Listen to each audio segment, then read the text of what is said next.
Hello everyone and welcome back to our YouTube channel. In this video, I'm going to show you how to fix HBO Max mobile app not working. First, we'll start with something very simple, yet powerful. So over the time, apps store temporary files to load faster, but sometimes those files get corrupted and the app starts acting weird. To resolve this issue, we will first head over to our device settings.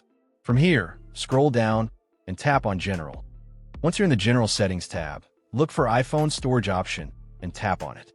Over here, you can either search for the app or you can scroll down and look for it. Then tap on the app. On the next screen, you need to tap on the Offload app option. A confirmation pop-up will come up. Now tap on the Offload app option here. It'll take a bit for processing, and then a reinstall button will show up. Simply tap on it to reinstall the app.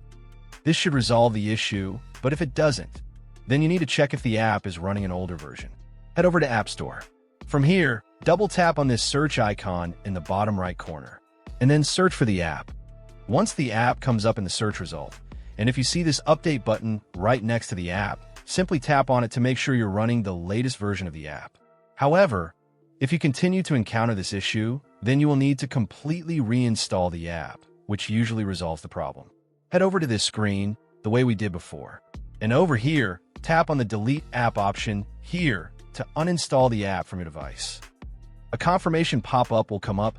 Now tap on the Delete option here. Once uninstalled, open up App Store and search for the app in the search bar. After the app comes up in the search result, simply click on this cloud icon to install it back onto your device. Hopefully, this resolves the issue. If it does, consider sending a super thanks to support our channel. And also don't forget to hit the subscribe button. We'll see you in the next video.